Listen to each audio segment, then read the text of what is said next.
Olá pessoal, tudo bem? Eu sou Wilson Rodrigues, aqui do Jefa Sorocaba. Estamos começando mais um Evangelho no Jefa. Quero agradecer imensamente a vocês que estão nos acompanhando. Hoje é o nosso 6º programa. Muito obrigado pelas mensagens de carinho.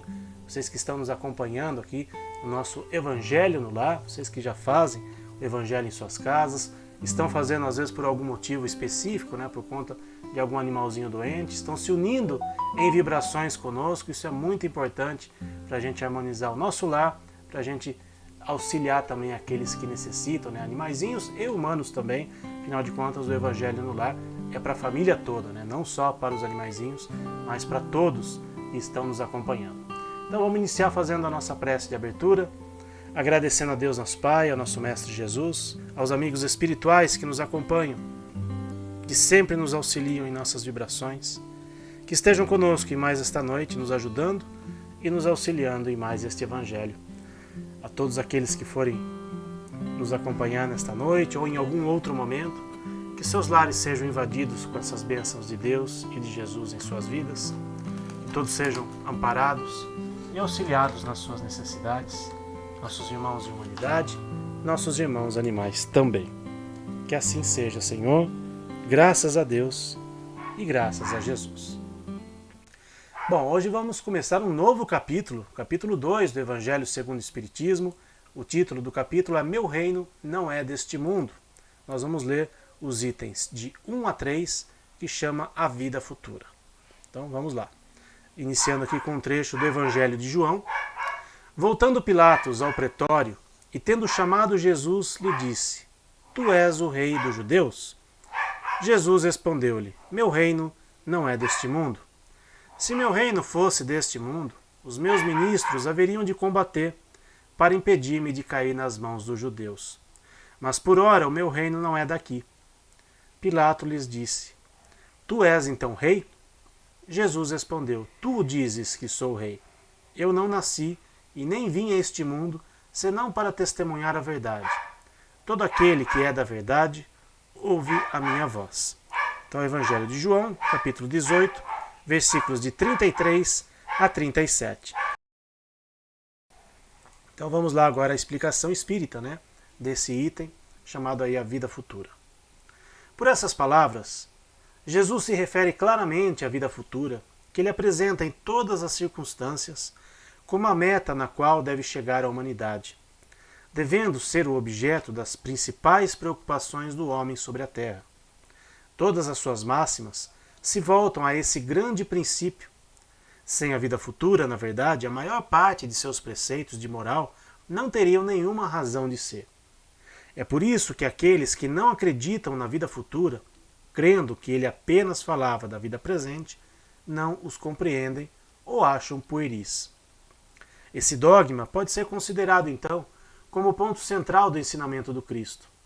É por isso que ele está colocado entre os primeiros no início desta obra, pois deve ser o objetivo de todos os homens. Somente ele pode justificar as anomalias da vida terrestre e harmonizar-se com a justiça de Deus. Os judeus tinham ideias muito imprecisas no tocante à vida futura. Acreditavam nos anjos, que consideravam como seres privilegiados da criação, mas não sabiam que os homens um dia poderiam tornar-se anjos e participar da felicidade angélica. Segundo pensavam, a observação das leis de Deus era recompensada pelos bens da terra, pela supremacia de sua nação no mundo, pelas vitórias sobre os inimigos. As calamidades públicas e as derrotas eram o castigo pela sua desobediência.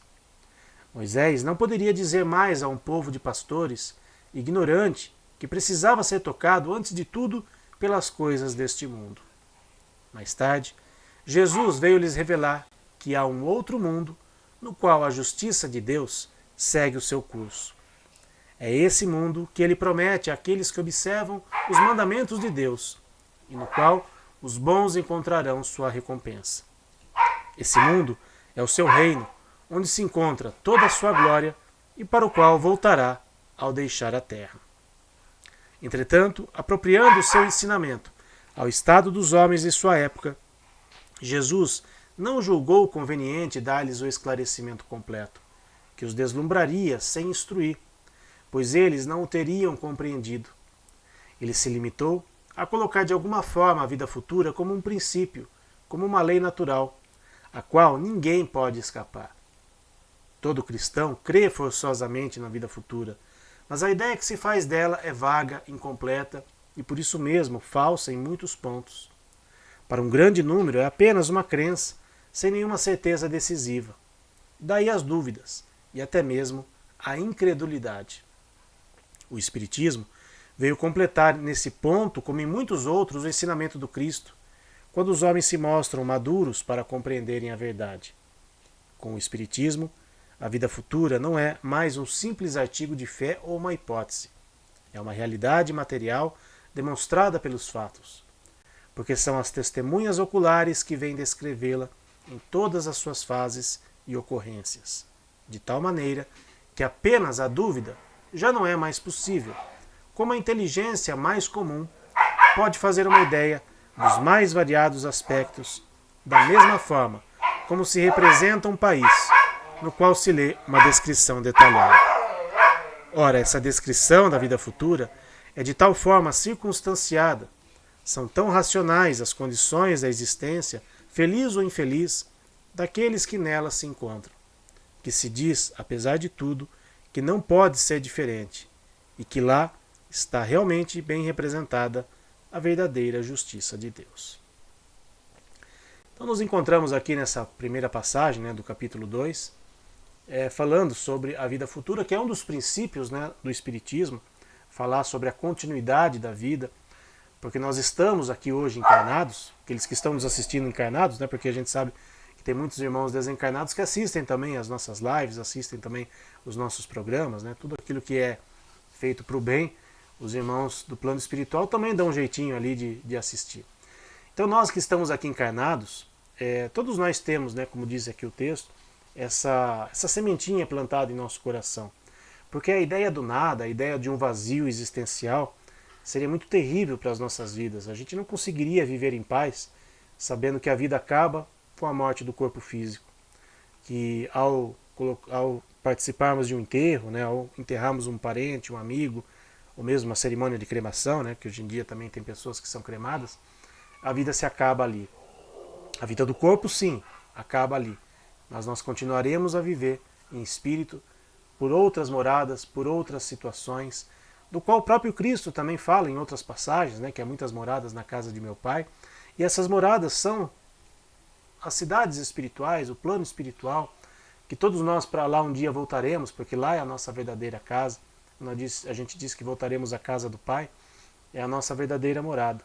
Então essa certeza nos dá um ânimo, nos dá um combustível para seguirmos em frente às nossas vidas. Da melhor maneira possível entendemos a morte do corpo, saber que todos nós um dia morreremos, o nosso corpo físico, mas o nosso espírito, a nossa essência, ela voltará a viver em outras moradas e nos reencontraremos com aqueles que partiram antes de nós, sejam humanos, sejam nossos irmãos animais também. E essa certeza nos dá essa tranquilidade. E bendita seja a doutrina espírita que nos dá essa tranquilidade. Nos dá pelo menos as ferramentas para entendermos. É claro que não é porque somos espíritas, ou para aqueles que se dizem espíritas, que encararão a morte de uma forma tranquila e serena. Para muitos ainda é difícil também encarar a morte. Eu já ouvi muitas pessoas não espíritas dizendo: vocês espíritas são insensíveis à morte. De jeito nenhum. Nós apenas temos um entendimento, talvez, um pouquinho diferente de outras religiões.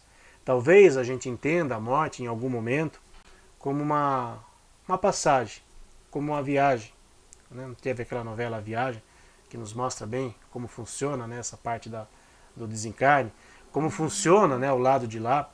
E temos obras fantásticas aí à nossa disposição. Chico Xavier nos trouxe obras belíssimas. E pela psicografia de Chico Xavier também, nós temos aí a certeza da continuidade da vida. Quantas e quantas mensagens ele recebeu, quantas pessoas foram confortadas através da sua psicografia, quantas mães tiveram a certeza de que seus filhos continuam vivos do lado espiritual. Então bendita seja a doutrina espírita que nos dá essa certeza. E trazendo para a realidade dos animais também, que é um dos focos do nosso trabalho, do Jefa Sorocaba, temos a certeza que nos encontraremos um dia de novo com os nossos animaizinhos. É claro que a encarnação deles, o período em que eles retornarão, é bem menor do que o nosso aqui na fase de humanidade. Então, numa vida nossa aqui encarnada, a gente pode, se possível, termos a presença dos nossos animaizinhos por mais de uma vez. O próprio Chico Xavier foi exemplo disso e nos deu essas informações a respeito. Então, que a gente encare a vida futura não como algo terrível, não como o fim de tudo, mas como uma continuidade.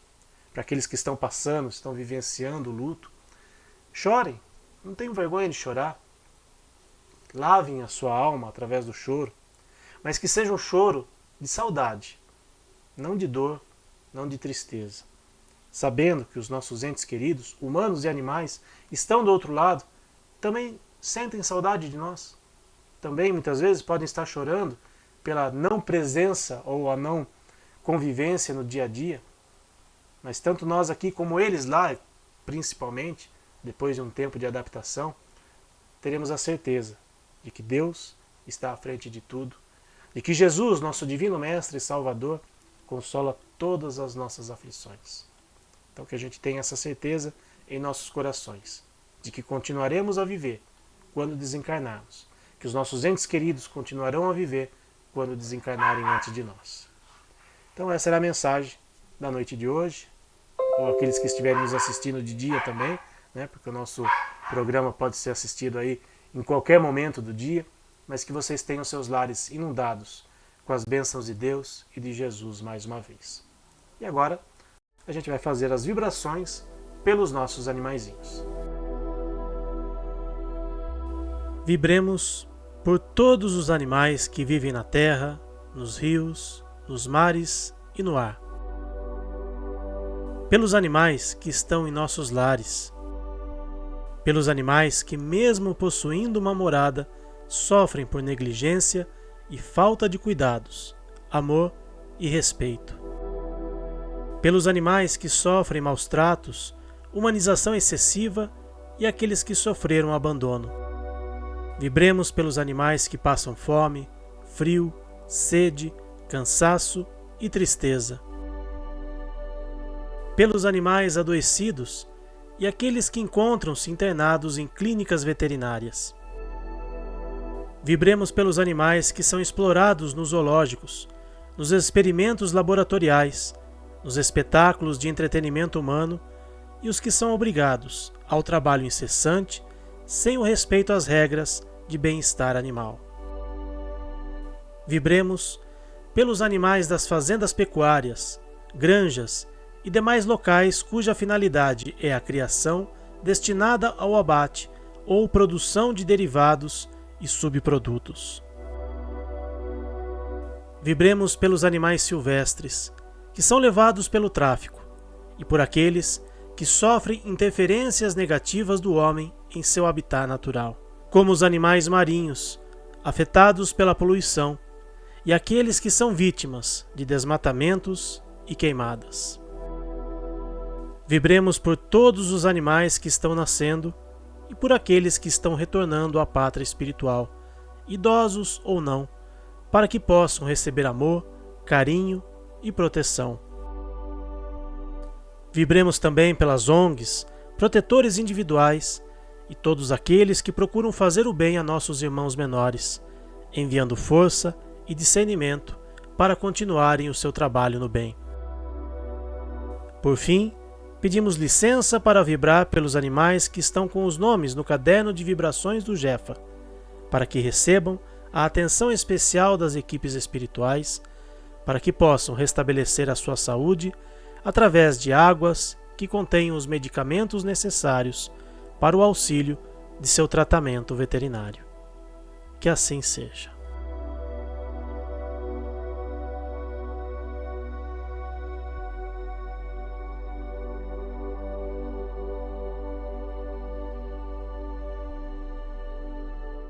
Muito obrigado a todos que nos acompanharam em mais este programa, em mais este Evangelho no Jefa, e até a semana que vem, se Deus quiser. Tchau, pessoal.